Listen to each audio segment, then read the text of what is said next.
할렐루야.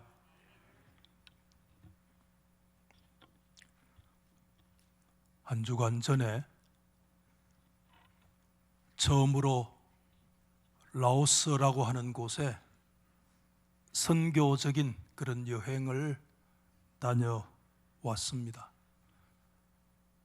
여행을 떠날 때 큰 손녀가 저에게 부탁했습니다. 무슨 부탁했겠습니까? 할아버지, 선물을 사오세요. 무슨 선물을 사올꼬? 그러니까 귀여운 거 사오세요. 뭐가 귀엽냐? 다짜고짜 말하지 않고 나는 귀여운 거 사오라고 말했다? 그것으로 끝이었습니다. 여러분, 참 어려운 숙제입니다. 라오스 한 주간 선교사 D만 따라서 이곳저곳을 다녀보는데 머릿속에 계속해서 떠오르는 것이 귀여운 것이 무엇일까? 야, 어렵더라고요.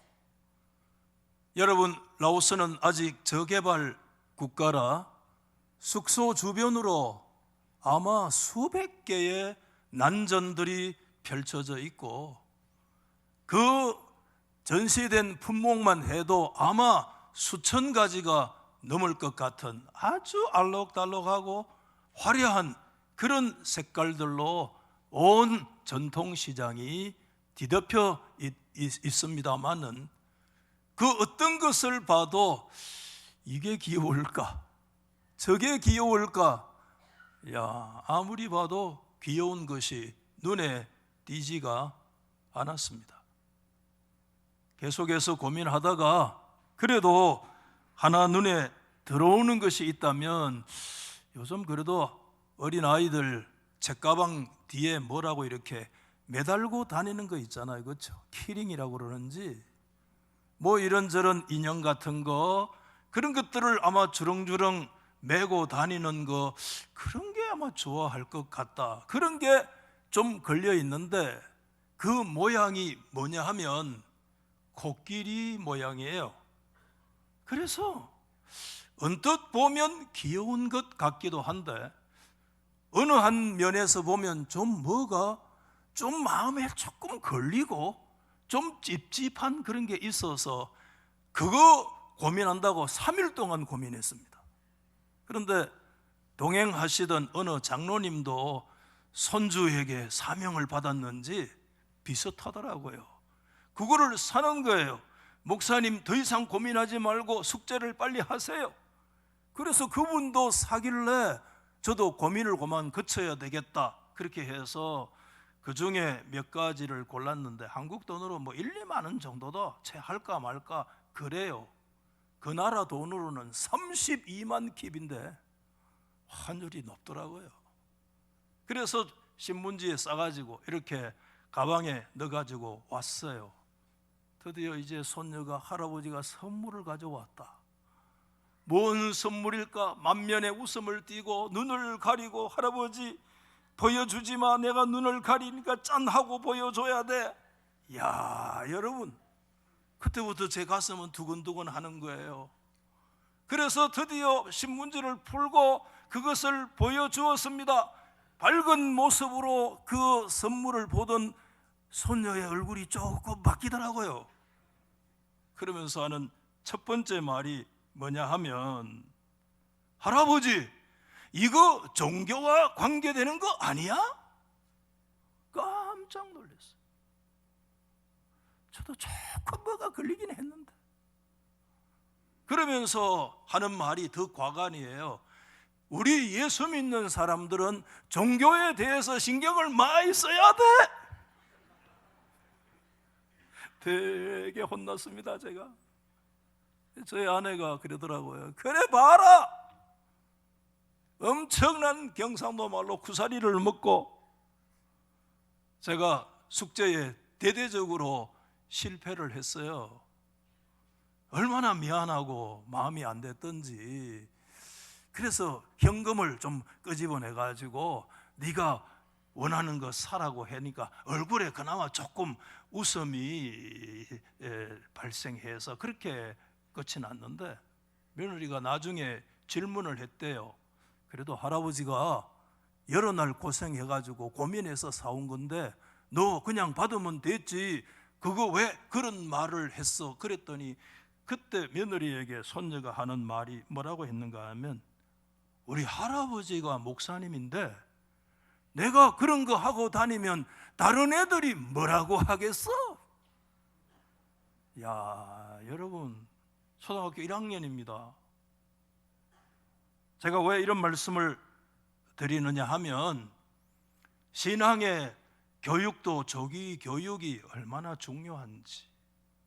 그래서 주일학교 교장으로서 교육위원회 우리 여러 선생님들에게 정말 감사하다, 그런 말씀을 꼭 드리고 싶고, 감사 예물을 드리려면 이런 것 때문에 하나님 앞에 감사 헌금을 드려야 되지 않는가, 그런 생각도 가졌고, 초등학교 1학년이었지만 아무것도 모르는 어린 애기 같았지만 온전하지는 않아도 언뜻 그 속에 뭐가 박혀 있는가 하면 기독교적인 가치관이 그 마음속에 강하게 자리 잡고 있는 것을 볼 수 있었어요.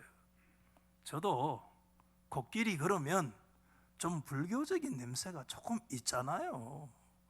그래도 종교를 떠나가지고 그 자체로 보면 그냥 귀여울 수 있기 때문에 초등학교 1학년들이 종교를 따지면 얼마나 따지긴 하고 제가 산 거예요.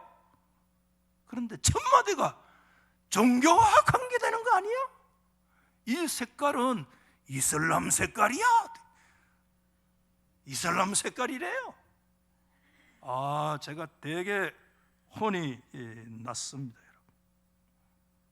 그러면서 참 신앙의 교육이 중요하구나. 뼛속 깊이 어린 아이들이라고 할지라도 하나님의 말씀을 통해서 뼛속 깊이 그들이 정말 예수 그리스도의 사람이 되어가고 있구나, 그런 거 생각하면서 하나님 앞에 다시 한번 저 자신도 돌아보고 감사를 드리게 됐는데, 여러분, 오늘 제가 이 설교 초두에 이 말씀을 드리는 이유는 우리가 읽으셨던 이 이스라엘 백성들 때문입니다. 한마디로 말하면 여러분, 지금 이스라엘 백성들이 어디에 있는가 하면 시내 광야에 지금 나와 있습니다. 모세와 함께 출애굽을 해가지고 광야에 머물러 있는 이스라엘 백성들은 사실상 어떤 사람들인가 하면 뼛속 깊이 그들은 누구였는가 하면 이집트 사람이라는 거예요. 그들은 혈통적으로는 분명히 아브라함의 DNA를 받고, 그들은 육체적으로는 분명하게 피 속에 이스라엘 백성으로서의 그 이스라엘의 피가 흐르고 있습니다만은, 그러나 그들은 가치관과 세계관과 문화적으로 그들 속에 뼛속 깊이 그들은 어떤 사람들이었는가 하면 이집트 사람이었다라고 하는 거, 우리가 좀 생각할 필요가 있다는 것입니다. 10살이 채 되지 않는 어린 나이들, 주일학교 교육에 간간히 신앙의 교육을 받은 그 어린아이들 마음속에도 그런 기독교적인 그런 나름대로의 신관과 그런 색깔감과 그런 가치관들이 그 마음속에 자리 잡고 있다고 한다면, 여러분, 우리가 아시잖아요. 이스라엘이 이집트 땅에 산 지가 몇 년 살았습니까? 430년. 여러분, 쉽게 생각하면 절대 안 돼요. 여러분, 이시 왕조, 조선 왕조가 한 10여 년쯤 되잖아요. 1910년에 망한 걸로 생각하면, 여러분, 이시 500, 조선 왕조 500년에 거의 버금가는 그런 긴 왕조의 그 파란만장한 세월 속에 그들이 이집트의 백성으로, 바로의 신하로서 그들이 살아왔는데, 그들에게 이스라엘 백성들의 피가 흐른다고 하지만 그들의 영에는 이집트의 백성의 피가 흐르는 거예요. 저와 여러분의 육체적인 DNA를 물려받은 아들이 진짜 우리 아들입니까? 사실은 나의 영적 DNA를 물려받은 아들이어야 우리의 진짜 아들이잖아요. 여러분, 우리가 이런 거 생각해 보면 이스라엘 백성들 광야에 출애굽을 해서 나와 있어도요, 새빨갛게 그들은 뭘로 물들어 있는 자들인가 하면 이집트의 세계관과 가치관으로 깊이 물들어 있는 존재라는 사실을 우리가 생각해야 된다는 것이고, 그들의 가치와 세계관이 어떠했을지 충분히 짐작이 됩니다. 제가 꽤 오래전에 서울에 이집트 전시회가 있어가지고 그때 여름에 아마 휴가로 이게 마침 맞아가지고 그곳에 가봤던 적이 있어요. 아주 대대적인 이집트 전시회였어요. 굉장하더라고요.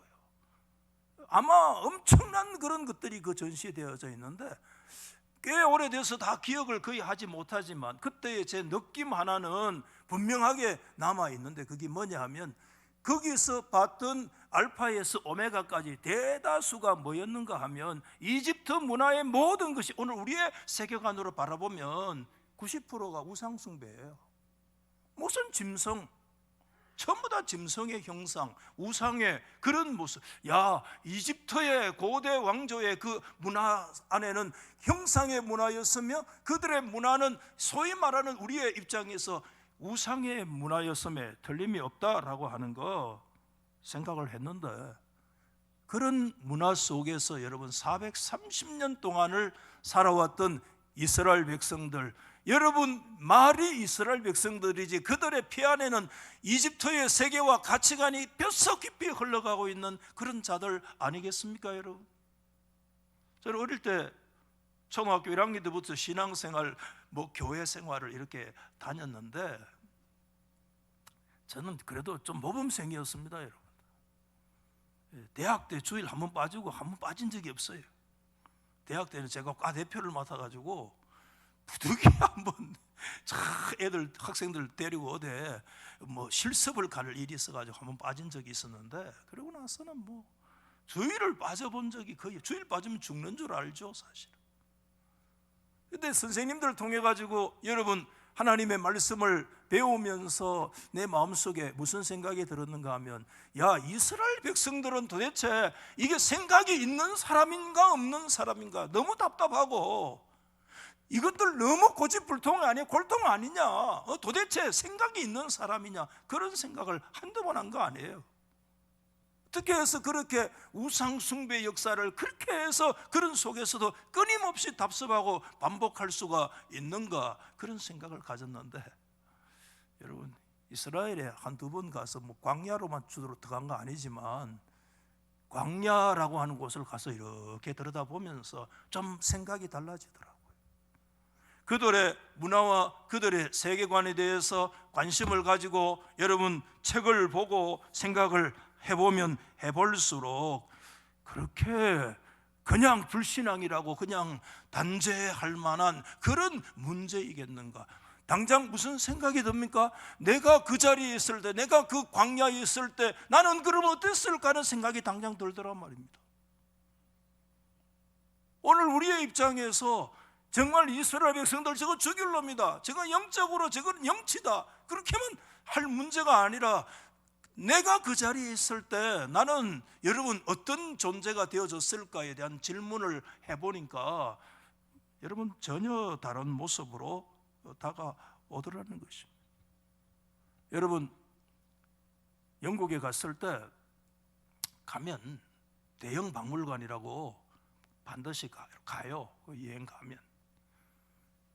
여러분 영국의 대형 박물관은 진짜 어마어마한 곳이에요 사실. 프랑스 루브르 박물관도 있지만 이 루브르나 대형 박물관은 이집트의 보물다운 보물은 그 대형 박물관이 다 와 있더라니까요. 왜 이집트의 보물이 다 와 있는지 모르겠어요. 엄청나더라고요. 여러분 대형 박물관에 가보시면 바벨론관, 페르시아관, 아시리아관, 이집트관 내가 쫙 역사 순서대로 배치되어 있는데, 이집트에 관해서 상상하게 기억나는 게 두 가지인데, 그 유명한 로제타 스톤이라고 하는 그 역사의 그 이집트의 그 옛날 그 쐐기 문자, 상형 문자 아무도 못 읽었어요. 그 로제타 스톤이 발견되어져서 그것이 하나의 계기가 돼가지고 과거에 여러분 그 문자를 해독할 수 있는 하나의 그 계기가 되어진 게 로제타 스톤이 얼마나 그 세계적인 그런 비석이잖아요. 그 있는 걸 보고 깜짝 놀랐고, 고레스의 실린더 원통을 있는 거 보고 놀랬고. 그런데 오늘 여러분 제가 한 가지, 그 이집트관에 뭐가 있는가 하면 그 유명한 여러분 사자의 서라고 하는 이 그림을 한번 한참 들여다보세요. 사자, The Book of Dead, The Book of Dead, 죽은 자의 책이라 그런 뜻이죠. 여러분. 이것은 이집트 사람들의 죽음 이후의 세계관을 우리 가운데 드러내는데, 이집트 사람들은요, 세계관이 사람이 죽어가지고 저 오른쪽에 있는 최고의 심판은 오시리스까지 가려고 하면 그 가는 길이 매우 복잡하기 때문에 길을 잃을 수 있다고 불안해했어요. 그래서 이게 일종의 그곳으로 가는 지도예요. 지도. 이게 사자의 서기 때문에 이게 불안해가지고 이것을 사람이 죽으면 미이라 만들어서 그 미이라 머리 위에 이 사자의 서를 넣어가지고 함께 그렇게 묻었던 거예요. 여러분 왼쪽에 보면 지금 흰옷을 입은 사람이 죽어가지고 지금 지하세계로 가고 있는데, 그의 손을 잡고 인도하는 머릿속에 이 짐승 모양이, 이게 거의 자칼인지 자칼 모양의 짐승의 모양을 가지고 있는 신이에요. 이 신이 이 사람을 지금 이끌어 가는데, 이 신이 바로 이집트 사람들이 생각하는 죽음의 신, 저승의 신 아누비스라고 하는 신이에요. 이 아누비스의 손을 인도를 받아서 지금 지하 세계로 지금 간다는 게 그들의 세계관인데, 여러분 그 다음에 그리 오른쪽에 보면 첫 번째 나타나는 그 세계관에서 나타나는 게 첫 번째가 뭐냐면 뭐가 기다리고 있어요? 뭐죠 저거? 십자가입니까? 잘 안 보이죠? 십자가가 아니고 저울이에요. 저울이 있는데 왼쪽에 보면 심장이 있고요, 오른쪽에 보면 뭐가 있는가 하면 정의의 여신의 깃털이 딱 있어요. 여러분의 심장. 그래서 영혼의 죄를 그 다음에 이렇게 달아봐야 되는데, 여러분 깃털이 무거워야 되지 심장이 무거우면 안 돼요. 죄가 많을수록 심장이 무겁다는 거야. 그들의 세계관. 지금 보면 어디로 조금 기울어져 있습니까? 오른쪽에 깃털로 평형을 이루는데 조금 이 사람은 합격한 거야 사실은. 만약에 여러분 심장이 죄가 많아가지고 무거워가지고 심장 쪽으로 저울이 기울면 그 저울 밑에 지금 짐승 하나가 또 기다리고 있어요. 이 짐승 이름이 암무트인데, 이거는 심장이 죄가 많아서 기울어지면 그 적시로 뭐를 얼른 잡아먹는가 하면 그 심장을 얼른 잡아먹는 게 이 암무트예요. 만약에 자기 심장이 암무트가 잡아먹었으면 그때부터 이 사람들은 소위 말해서 우리의 세계관과 비슷하게 구천을 떠도는, 어떤 미래 내세의 세계로 들어가지 못하고 구천을 떠도는 그런 어떤 비참한 존재가 되어진다는 거예요. 그렇기 때문에 이 심장을 달아보는, 영혼의 무게를 달아보는 이 사후 세계를 지나가지고 그 다음에 이제 그 사람이 인도되는데, 그 두 짐승이 또 사이에 있는데 그게 신이에요. 신이 짐승의 모습으로 나타나서 제일 오른쪽에 앉아있는 사람이 오시리스라고 하는 이집트의 세계관의 최고의 재판관이 있는데, 그 재판관 하나는 여러분 지팡이를 들고 한쪽에는 도리끼를 들고 이렇게 있으면서, 이게 항상 두 가지를 들으면 이집트의 최고의 신 오시리스가 앉아, 그 오시리스 앞에 가서 최종적인 이제 심판을 받는다는 것이 사자의 서의 이 내용의 말씀이 쭉 기록되어져 있는 거예요. 여러분 제가 오늘 이 말씀을 여러분에게 드리는 이유는, 여기에서 우리는 한두 가지 알 수가 있는데, 첫째는 뭘 알 수 있느냐 하면 이집트 사람들이 생각하는 신의 관념이 어떠하다는 걸 알 수가 있어요. 그 사람들이 생각하는 신은 우리가 오늘 이 사자의 서에서만 보는 것처럼 다 뭐의 모습으로 나타났느냐 하면 짐승 모양으로 나타나 있다는 거예요. 자칼의 모습으로 나타나든지 뱀의 모습으로 나타나든지 호루스라고 했었던 매의 모습으로 나타나든지 다양한 모습으로 짐승의 모양을 하고 있고, 동시에 그렇기 때문에 이집트의 신은 모두 사람의 오감으로 볼 수 있고 만질 수 있고 오감으로 느낄 수가 있는 그런 것이 그들의 신의 관념이었다는 거 우리가 생각해 볼 수 있죠. 그런 문화 속에서 여러분 이스라엘 백성들이 430년을 살았다고 하는 거 여러분 생각해 보면 진짜 이스라엘 백성들의 입장에서 생각하면 진짜 결정적으로 어려운 문제가 하나 생겨요. 그런 신의 형상을 가지고 있는 그 문화 속에 430년을 대대로 살아왔고 그 가치관이 그들의 골수 속에 깊이 박혀 있는데 그때 누가 나타났는가 하면 모세를 통해서 여호와 하나님이 그들에게 나타났는데 여호와 신앙의 결정적인 특징이라고 그럴까요? 그들의 입장에서는 하나의 약점처럼 느껴지는 게 뭐냐면 뭐겠습니까? 하나님은 어떤 분이에요? 영이시기 때문에 눈에 보이지 않는다는 거예요. 이게 여러분 이스라엘 백성들의 이집트적인 세계관에 생각할 때 이게 치명적인 문제점이 바로 그 문제였어요. 눈에 보이지 않는다는 거예요. 눈에 보이지 않는다, 느끼지 못한다, 오감으로 뭔가를 느낄 수 없다는 것, 그건 엄청난 불안이에요. 사실은 아무것도 보장되어지지 않는 그와 같은 상황 속에 놓여 있는 거 아니겠습니까, 여러분? 그렇기 때문에 여러분 하나님은 이스라엘 백성들이 430년 동안에 그 이집트의 세계관에 붙들려 가지고 그 형상의 문화, 그 우상의 문화 속에 깊이 새빨갛게 완전히 물들어 있는 이스라엘 백성들을 그 형상의 문화, 그 우상의 문화로부터 분리하고 독립시키려고 하나님이 얼마나 애를 쓰셨는지 몰라요. 그 어디서 알 수 있는가 하면 여러분 하나님께서 모세에게 10가지 계명을 주셨는데 그게 여러분 10가지 계명 가운데 1계명과 2계명의 말씀을 통해서 하나님은 이스라엘 백성들로 하여금 그 이집트의 형상의 문화, 우상의 문화로부터 그들이 자유하고 그것으로부터 분리되고 그것으로부터 독립되어지기를 하나님이 얼마나 원하셨는가. 그 10계명 말씀이 오히려 우리 가운데 역설적인 그런 교훈의 말씀을 주고 있다는 것이죠. 여러분 출애굽기 20장 3절 잘 아시잖아요. 나 외에 다른 신들 뭡니까? 이집트에 신이라고 하는 이름하는 수많은 신들이 있습니다, 여러분. 그 신들, 네 눈앞에 보이는 그런 신들을 두면 안 된다. 그 신들 네 눈앞에 보이는 것은 사람이 새기고 부어서 만든 그게 우상이다라고 하나님이 직격하시고서 그 우상이 바로 뭐로 되어 있는가? 형상의 모습으로 나타나고 있는 것인데 그것은 하늘에 땅에 심지어 땅 아래 있는 물속에 있는 것에 어떤 형상도 그 신의 이름으로 형상을 가지고 있는 그런 우상을 새기거나 부어서 만들어서 그것에 절하거나 그것을 경배하는 그런 일들이 없도록 하라고 하나님이 말씀하신 것은 그냥 하나님이 단지 그냥 1계명, 2계명의 말씀을 주셨다 우리가 그렇게 이해해서는 안 되고 이 말씀의 배경으로 들어가면 이스라엘 백성들이 그 이집트의 형상과 우상의 문화에 얼마나 깊이 찌들려 있는가 하는 것을 하나님은 이 10계명의 말씀을 통해서 우리 가운데 가르쳐 주고 있는 거 아니겠습니까? 그런데 정말 심각한 문제가 발생했어요.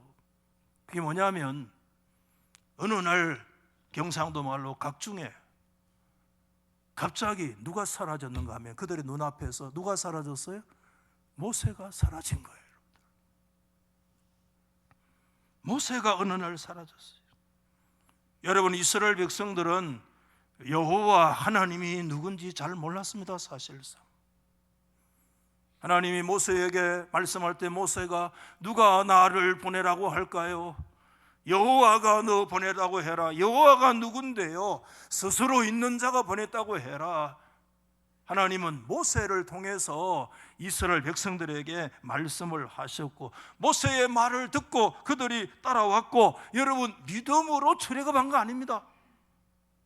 그들은 출애굽을 하면서도요 끝끝내 불평했어요. 왜? 믿음이 없었어요. 하나님을 향한. 여러분 대표적으로 출애굽기 16장 3절 말씀에 보면 이스라엘 자손이 여러분 이때가 애굽에서 나와가지고 홍해를 건너고 난 직후에 이스라엘 백성들이 하나님께 원망하는 내용입니다.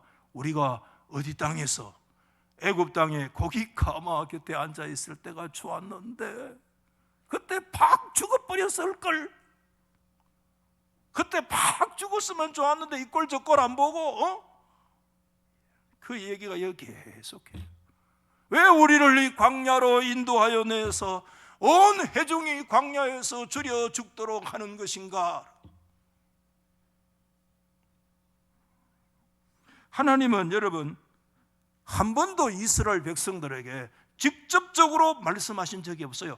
반드시 누구를 통해서 말씀하셨는가 하면 모세를 통해서 하나님이 말씀하셨고, 모세를 통해서 주신 그 말씀을 따라서 이스라엘 백성들은 하나님 앞에 판단하고 그들의 행위로 옮겼다는 거 우리가 생각해 보면, 여러분 대표적으로 레위기 8장 말씀에 보면 여호와께서 모세에게 말씀하셨어요. 그리고 명령하신 대로 했고, 여호와께서 행하시라고 명령하신 것이고, 여호와께서 모세에게 명령하신 것과 같이 그들이 이런저런 일을 행했다. 이게 레위기 8장의 말씀뿐이겠습니까 여러분?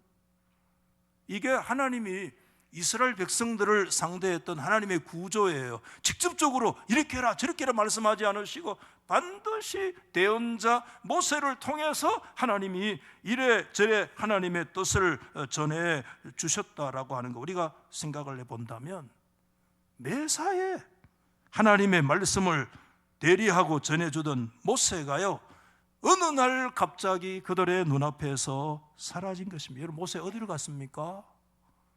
모세 어디 갔어요? 산으로 올라갔어요. 그 산이 어디입니까? 시내산입니다 여러분. 이제 시내산에 한번 가보세요. 저 시내산에 2번 갔는데 거기가 제벨 무스라고 모세의 산이라고 지금도 뭐 그 산을 그렇게 인정하는데, 물론 시내산에 대한 뭐 여러 가지 또 학설로 최근에 생겼는데 뭐 최근 주장은 잘 안 받아들여지고, 전통적으로 그 산을 우리가 시내산으로 그렇게 이제 받아들이는데, 그 시내산에 올라간 거예요. 시내산에 가보면 그때는 어땠는지 잘 몰라도요, 거의 뭐 나무 한 폭이 풀 한 폭이 없어요. 완전히 돌산이야. 완전히 그곳에 올라가 가지고 며칠 견딘다는 거 쉬운 일이 아닐 것 같아요. 여러분 모세가 그 시내산의 부름을 받아서 하나님 여호와와 독대했던 시간을 여러분 며칠로 기억하십니까? 며칠요? 40일 동안. 쉬운 시간이 아니에요. 여러분 그때 언제냐 하면 이스라엘이 출애굽을 한 지가 뭐, 그때 모세가 시내산에 올라간 지가 뭐 1년이 됐습니까? 2년이 됐습니까? 아니에요. 출애굽기 19장 1절에 보면 이스라엘 백성들이 애굽에서 나와가지고 시내산에 도착할 때가 시간으로 얼마 지났느냐 하면 약 3달 딱 지나고 시내산에 도착했어요. 모세를 통해서 주시는 하나님의 말씀을 받고 그들이 광야로 출애굽을 해서 나왔는데, 출애굽한 지 3달 만에 그들을 인도하던 매일 눈앞에서 하나님의 말씀을 전해 주었던 모세 지도자가 눈앞에 사라진 거예요. 여러분 얼마나 불안했겠습니까? 이스라엘 백성들 그때 광야에 대충 추정하면 얼마로 봐요? 약 200만, 장정만 60만 정도였으니까요. 남녀노소 하면 200만 이상으로 우리가 보잖아요. 여러분 200만 명이 넘는 한 종족이 여러분 광야에 나와가지고 텐트를 치고 그곳에 소위 머물고 있는데, 그들을 인도하던 홍해를 건널 때 앞장섰던 그런 지팡이 들고 하나님의 말씀을 대언했던 지도자 모세가 어느덧 그들의 눈앞에서 사라졌을 때, 이스라엘 백성들의 여러분 불안이라고 하는 것은 그 지수가 엄청 높았을 거예요. 여러분 도대체 우리가 지금 뭐 하는 존재인지, 왜 우리가 이곳에 왔는지, 우리가 지금 어디로 가고 있는지, 아마 40일 동안 강간무소식으로 모세가 아무런 소식이 없을 때 시내산에 이래 쳐다보기만 해도 그곳에 가서 일주일 동안 산다는 것도 어려워요. 모세가 올라갈 때 뭐 물 싸들고 올라간 것도 아니고, 여러분 양식을 싸들고 그냥 그렇게 밥 싸들고 올라간 것도 아니고, 하나님 부르셔서 올라갔다고 올라갔는데 40일 동안 강간무소식으로 있을 때 이스라엘 백성들의 생각이 뭐였겠습니까? 그들에게요 정말 자신들을 인도하셨던 하나님의 형상은 눈에 보이지 아니하고요, 그들을 대신해서 항상 모세가 그들을 인도해 주었는데 그 인도하던 모세가 사라졌다. 누가 그들을 인도할 것인가? 그들을 인도해야 될 신이 필요해요. 여러분, 출애굽기 32장을 우리가 읽으셨는데 꼼꼼하게 우리가 이 32장 말씀을 읽어보면 5번, 6번 계속 반복해서 나오는 단어가 있어요. 그게 뭐냐면 우리가 받아봅시다. 인도한다. 인도라는 단어, 인도한다는 단어가 5번, 6번, 33장 1절 말씀에도 인도한다는 단어가 계속 반복해서 말씀해 주고 있어요. 왜? 여러분, 사자의 서라고 하는 그 책에서 본 내용처럼 그들을 이끌어가는 신이 있는데, 손을 잡고 가야 될 신이 있는데 그들에게 이 신이 필요한 거예요. 그게 오늘 32장 1절 말씀 아니에요? 모세가 백성이 산에서 내려오는 것을 더딘 보고 백성이 아론에게 말합니다.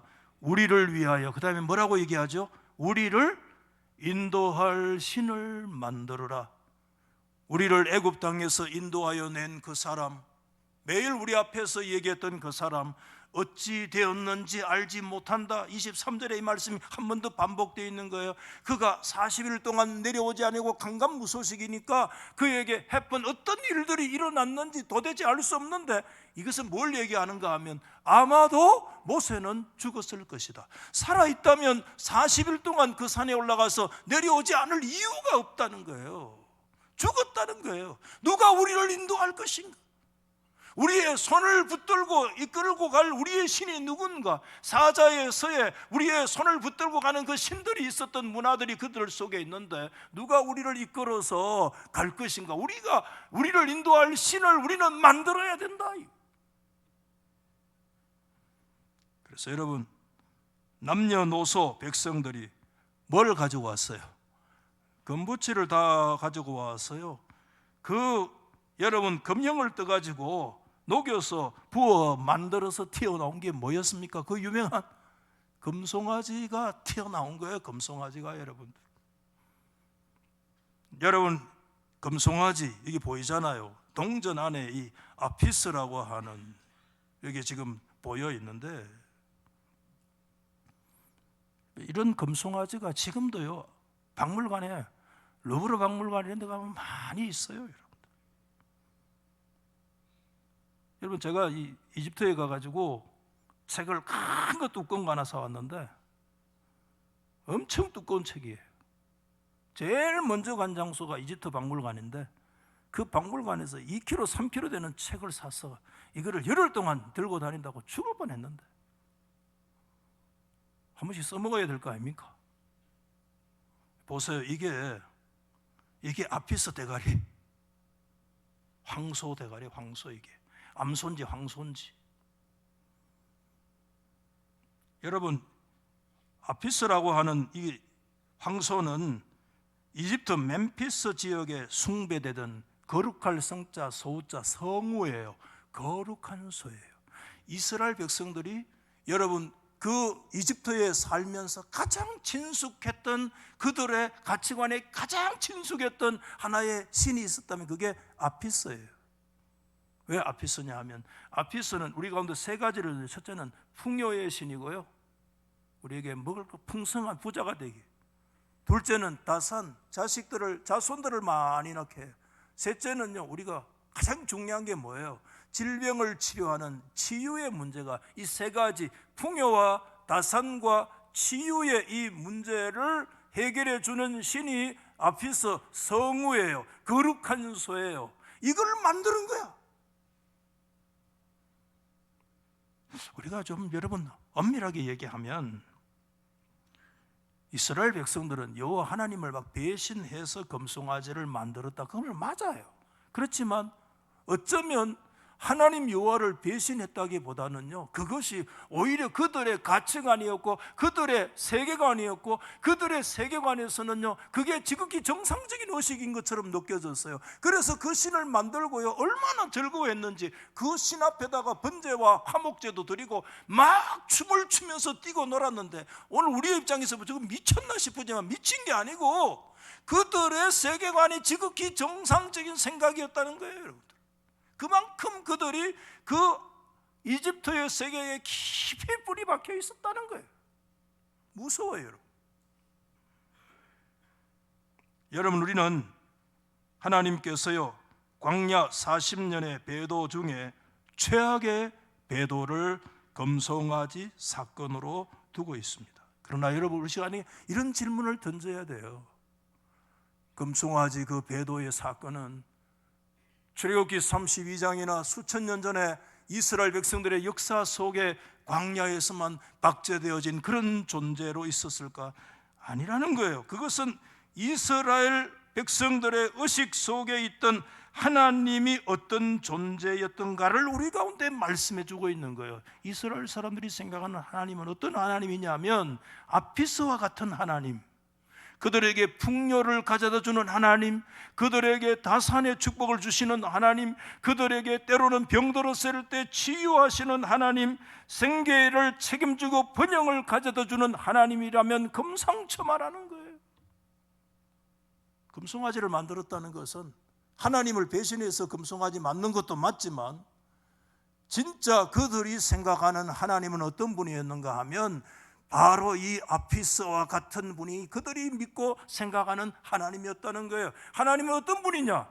우리를 치료해 주시는 하나님, 우리에게 부자 되게 하시는 하나님, 우리에게 때로는 여러 가지 자자손손을 주시는 그런 하나님, 그 이상도 이하도 아닌 하나님의 실상이 바로 그들에게 뭐로 자리 잡고 있는가 하면 아피스가 그들의 마음에 자리 잡고 있는 거예요. 우리는 21세기를 우리가 신앙인으로 살아가고 있습니다만은 저와 여러분의 마음 속에는 아피스가 자리 잡고 있지 않는지, 금송아지 사건은 광야의 사건만이 아니고 오늘 우리의 사건이지는 않는지. 여러분, 예수를 믿는다는 거 쉬운 문제가 아니잖아요. 실존주의, 여러분 철학자 키에르케고르가 그런 유명한 얘기를 했습니다. 우리가 믿기가 어려운 것은, 우리 한번 받아해 보실랍니까? 믿기가 어려운 것은 뭐죠? 순종하는 것이 어렵기 때문이다. 유명한 말이에요. 뭐 때문에 우리가 믿기 어려워요? 교회만 왔다 갔다 하기가 어렵다는 말이 아니라 순종한다는 것이 어렵다는 것이기 때문에, 우리가 예수를 오랜 세월 동안 믿었습니다마는 저와 여러분의 관념과 우리 의식 속에 있는 하나님은 어떤 분이세요? 그들이 여호와 하나님을 의지하고 나왔다고 하지만 광야의 이스라엘 백성들이 생각하는 하나님은 어떤 분이었나? 아피스의 하나님이었어요. 오늘 우리의 하나님은 어떤 분이신가? 한 2, 3년 전에 성일교회 목사님 고향이 저 안동이라 월요일날 한번 시간을 내가지고 같이 갔는데 자기가 계획을 다 세웠더라고요. 그래서 전 따라갔어. 그냥 어디로 가느냐 하면 고 권정생 선생, 여러분 압니까? 강아지 똥이라고 하는 책으로 유명한 분이 굉장히 중요한 가치를 얘기해요. 그 고향이 저 안동이에요. 안동 어디 저 시골에 갔는데 그 시골에 이름 없는 교회에 여러분 그 종직이로 일생 살았어요. 권정선 선생이. 그 토방에 지금도 준비되어 있더라고요. 그 강아지 똥이를 통해서 그 사람이 썼던 산문이 빌뱅이 언덕이라고 하는 산문 여러 가지 책이 있어서 제가 거기 사와서 거기 읽어봤는데, 그 산문집 빌뱅이 언덕 285쪽에 권전생이 이렇게 얘기했어요. 보통 예수 믿으면 3년 안으로 부자 된다는데 나는 20년 믿어도 아직 가난하기 때문에 화가 난 건지도 모르겠습니다. 건강 축복, 물질, 가정, 장수 축복, 만사 형통한다는데 나는 한 가지도 얻지 못했으니 정말 저주받은 자식인가 봅니다 라고 하는 말이 기록되어 있어요. 성도 여러분, 광야를 살아가는 이스라엘 백성들은 눈앞에 모세가 사라지자 엄청나게 불안한 거예요. 여러분, 모세의 부재는 하나님의 침묵이었고요, 모세의 부재는 하나님의 부재로 여러분 인식되어지는 그런 불안이 그들을 엄습했어요. 그러나 여러분, 그 불안 속에서도요, 그들이 나아갈 수 있었다고, 그들이 두려움을 이길 수 있었던 것은 오늘 우리에게도 여전히 그 가르침은 유효한 가르침이 아니겠습니까? 하나님은 신명기 8장에 유명한 말씀이 있습니다. 내 하나님 여호와께서 이 40년 동안 너에게 광야 길을 걷게 하신 것을 기억하라. 그 다음에 다 생략했어요. 너를 낮추시고 너를 줄이게 하시고, 이런 말씀이 쭉 있어요. 광야에 40년 가는 길을 기억해라. 그런데 결론이 뭐냐 하면, 이 40년 동안 너의 의복이 헤어지지 아니하였고 너의 발이 부르트지 아니하였느니라. 40년 후에 기록된 성경이 신명기 말씀 아니에요? 그 신명기의 결론은 광야 40년의 결론인데, 광야길에 하나님이 우리를 인도해 주셨다라고 하는 말씀 아니겠어요, 여러분들? 하나님은 광야길에서 이스라엘과 함께 하신 줄 믿으시기 바랍니다. 이것은 하나님은 정급한 도를 통해서 약속해 주셨습니다. 여러분, 출애굽기 31장 18절 말씀에 여호와께서 시내산 위에서 모세에게 이르시기를 마치신 때에 정급한 돌을 모세에게 주시니 이는 돌판이요 하나님이 친히 쓰신 것이라. 정급판이라고 하는 게 뭡니까? 하나님께서 약속하신 것, 증거물로 하나님이 돌판을 모세에게 두게 주신 거예요. 여러분, 구약학자들은요, 돌판을 두 개 줬다는 것은 이게 굉장히 그냥 의미 있게 해석을 하는 분이 있어요. 이것은 여러분, 하나님도요, 그 시대의 어떤 관습 이런 거 하나님이 채용하시잖아요. 아브라함이 여러분 그 창세기 15장에 언약을 맺을 때 여러분 해쪽 속의 언약 방식을 취하시는 것처럼, 여기 돌판이 증거가 된다는 것은요, 이것은 고대 세계에서요, 여러분 고대 국가 간에 여러분 둘 조약을 맺으면 돌판에다가 새겨서 하나는 너희가 하나는 내가, 오늘날 우리가 사인해 가지고 하나씩 가지고 있는 거와 마찬가지. 여러분, 최초로 역사 속에 국가 간에 맺었던 협정이 있는데 그게 카데시 협정입니다. 이 돌판에 기록되어 있습니다. 카데시 협정. 이거 이집트의 람세스와 히타이트 사이의 왕들 사이에 맺었던 최초의 카데시 전투의 결과로 맺어진 협정이에요. 여러분, 이 돌판에 뭐라고 새겨져 있냐 하면, 이 협약에 따라 이집트의 왕과 히타이트 왕자는 서로 적대시하지 않을 것을 신들 앞에 맹세한다.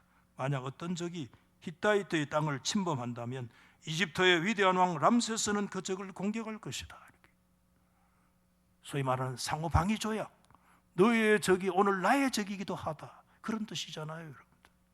이게 어디에 맺어져 있는가 하면 돌에 맺어져 있다는 거예요, 여러분들. 하나님은 모세에게 정급한 돌을 주셨습니다. 이건 무슨 의미인 것입니까? 우리 하나님은 여러분 언약의 하나님이신 줄 믿습니다. 하나님은 맹약에 신실하신 하나님이신 것을 우리는 믿습니다. 여러분, 오늘 저는 말씀을 마치면서 말씀의 제목을 여러 가지 고민을 하다가 그냥 반응이라고 적어봤어요. 여전히 우리 앞에 미래는 불투명합니다. 불안합니다. 우리의 눈에 손에 잡히는 거 없을 때 우리는 매우 불안합니다. 그때 우리의 반응은 두 가지예요. 하나는 아피스를 만들어서 아피스를 붙들 것인가, 아니면 눈에 보이지 아니하지만 여호와 하나님을 의지하고 나아갈 것인가. 둘 중에 하나가 우리가 보일 수 있는 반응인 것입니다. 우리는 하나님 앞에서 어떤 반응을 지키면서 나아갈 것인가. 여러분, 고대의 그 돌에 새겨진 협정도 효과가 있다면, 오늘날 국가 간에 여러분 종이에 넣은 사인도 효과가 있다면, 우리 하나님은 하나님의 언약을 돌에다가 새기지 않으시고 저와 여러분들의 신비에 새겨주어서 영원토록 언약에 성실하신 우리 하나님이신 줄 믿으시기 바랍니다. 하나님의 언약 안에는 우리의 먹고 쓰고 입는 모든 것까지 다 그 안에 포함되어 있다는 거예요. 지난 10년 전에 우리 얼마나 두려웠습니까, 그때. 근데요, 10년이 지난 지금 돌이켜보면 하나님은요, 우리가 옷이 헤어지지 아니하고 우리 발이 부러뜨지 않는 하나님의 인도하심인 줄 여러분 믿습니까? 오늘 저와 여러분, 우리가 또다시 우리의 걸어가야 될 미래는 아무것도 보장된 것이 없는 절대적 두려움 앞에 우리가 서 있지만, 이때 우리가 어떤 반응을 보일 것인가?